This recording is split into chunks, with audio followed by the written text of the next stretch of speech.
Hi, everyone, and welcome to this new podcast from Shakespeare to Netflix, a podcast that brings together the two things I love the most: English literature and cinema. I'm Alice, and today we kick things off in this first episode titled Me versus Myself from Jekyll to Fight Club. We will dive into a fascinating, sometimes unsettling theme: the double. Specifically, we will explore the novel by Robert Louis Stevenson, The Strange Case of Dr. Jekyll and Mr. Hyde, and the cult film Fight Club. The theme of the double, well, it is so intriguing, at least to me. It's that question we all ask at some point: am I really always myself? Is there only one version of me? Just think about it. The concept of the double has always fascinated philosophers, writers, artists, and even screenwriters. Think about Greek mythology: Castor and Pollux, opposite twins yet inseparable. And we find this kind of duality everywhere in art, for instance, with Magritte and his paintings where the same figures repeats, or Dali with the metamorphosis of Narcissus, where identity reflects and doubles in a disturbing way. Then there's literature. Pirandello's One, No One, and 100,000, where the protagonist enters a crisis and wonders, who am I really? Or The Fumatia Pascal, again by Pirandello, or The Picture of Dorian Gray, where the appearance and reality coexist in the same individual, or maybe not. But hold on. The theme of the double isn't just some old school concept. It's alive even today, even in comic books. Fake Spider Man. Peter Parker is in constant conflict with his masked alter ego, or Batman, who lives a double identity, both man and vigilant. So, the double is everywhere, but why does it fascinate us so much? Well, this is just my take, because it speaks directly to us. Everyone, actually, even the most balanced people, have a hidden side, more instinctive, more emotional, or simply different from the one we show the world. That's why we say things like, he's a real Jekyll and Hyde, is how we describe someone with two faces. And that's exactly where today's episode begins. We will talk about Stevenson's novel, The Strange Case of Dr. Jekyll and Mr. Hyde, and compare it with one of my absolute favorite films, Fight Club, directed by David Fincher. Because, yes, Fight Club is also about duality, absolutely, and it explores in a brilliant way, if you ask me. But, spoiler alert, if you haven't read the book or seen the movie yet, here's your warning. This episode contains big spoilers, so proceed at your own risk. Let's start with a quick recap of both works.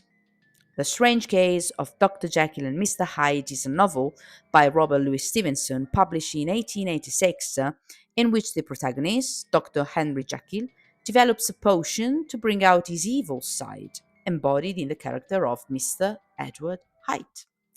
Fight Club is a film released in 1999, directed by David Fincher, as said. In it, an unsatisfied and insomniac man creates, together with a certain Tyler Darden, an underground fight club to escape the monotony of modern life. Let's begin right here. Man is not truly one, but truly two. One of the most meaningful quotes in the novel, which suggests that inside every person lives a second identity. Let's look at the protagonist. In both cases, we have two main characters. In the novel, Dr. Jekyll and Mr. Hyde. In the film, the narrator and Tyler Darden. But, and here's the twist, they are the same person. Jekyll is a man of science, a doctor, the ideal Victorian gentleman, balanced, respectable, morally upright, a mix of strengths and flaws. Jekyll doesn't represent pure goodness, pay attention. He is simply a normal man, a reflection of the society of his time. That's why he describes himself by saying, quiet minds cannot be perplexed or frightened, but go on in fortune or misfortune at their own private pace, like a clock during a thunderstorm.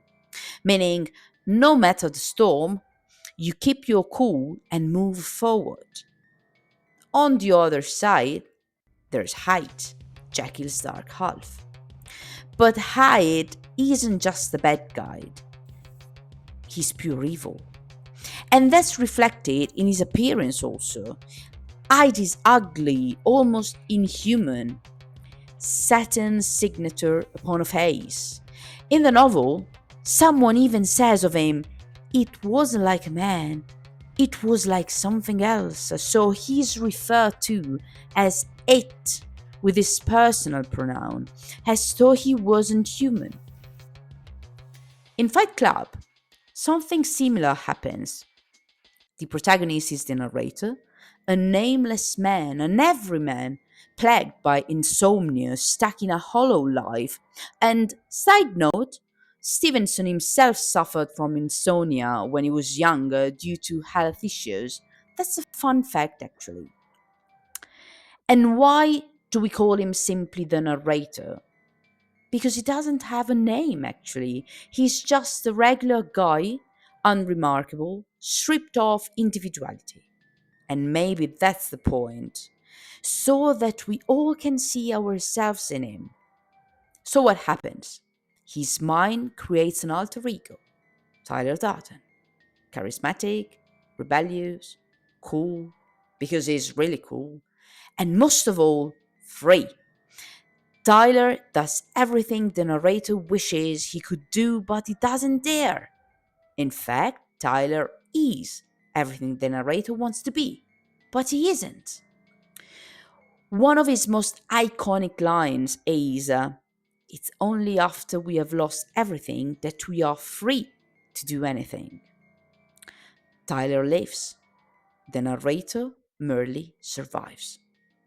He says it himself. This is your life, and it's ending 1 minute at a time. He's not really living, just counting down to the end. So, in both cases, two characters, one person. It's incredible, guys. Any kind of amazing to find such strong parallels between a 19th century novel and a film from the late 20th century.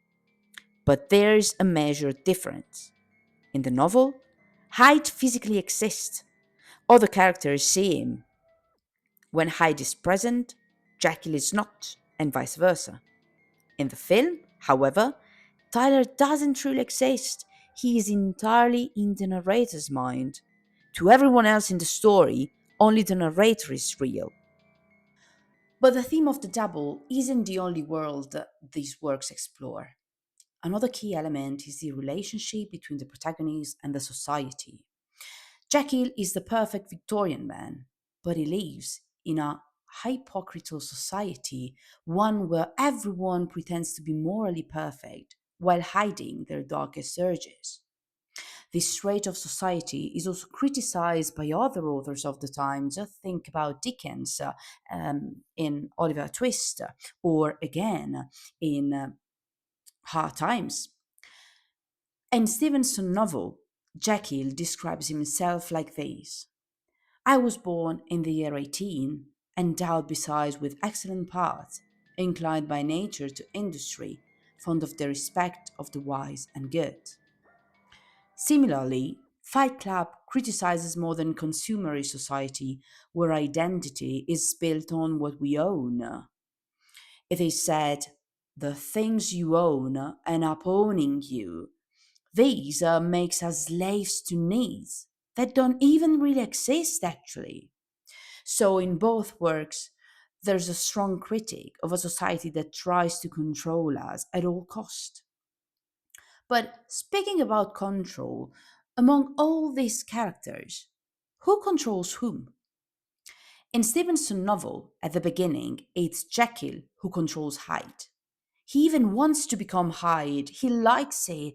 It makes feel him free from all the rules, from all the convention. Like saying, finally, I can do what I want and no one will judge me.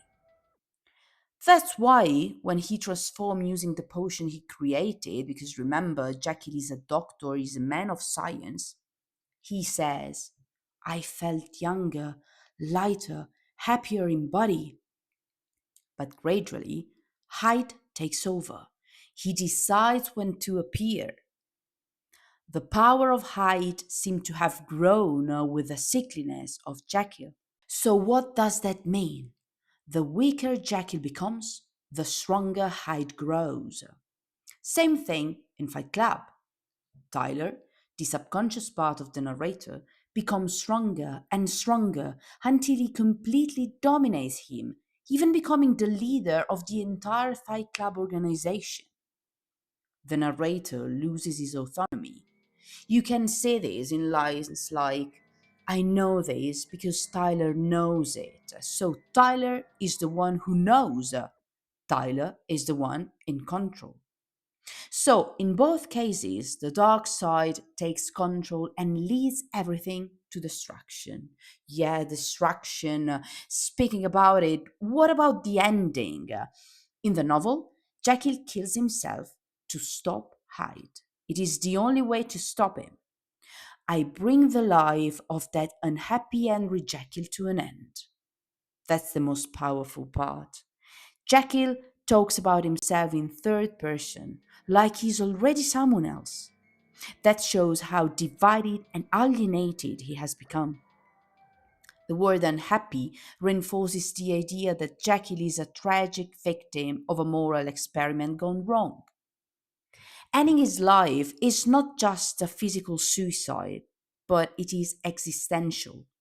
He can't live with what he has created, with the weight of Hyde actions, and with the loss of his moral identity, of course.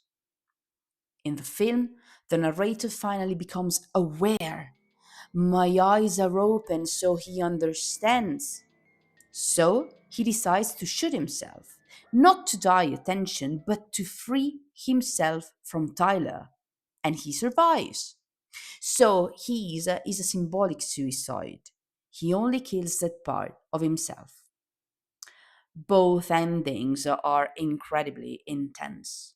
And the amazing thing is that the twist is revealed only at the end, both to us and to some characters. That's what makes them brilliant. They leave us confused, shocked, but totally hooked. Even though in both stories clues were there all along. For instance, in the novel, just think of the title The Strange Case of Dr. Jekyll and Mr. Hyde. Right from the start, we are told something's off. The word case refers to an investigation, and strange, well, of course, to something unusual. But also in the name of the protagonist, we have clues.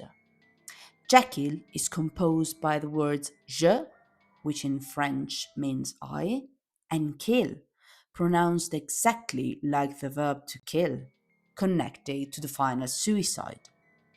And Mr. Hyde, of course, it is clear, he's someone who conceals himself. And in the film, well, have you ever noticed those quick flashes of Tyler before he properly appears? Those single frames are a sign the director is giving us, hey, something weird is going on with this guy, you should pay attention. But how do they work exactly? So Tyler appears for just a fraction of a second, and it is too quick for your eyes to catch, but not for your brain.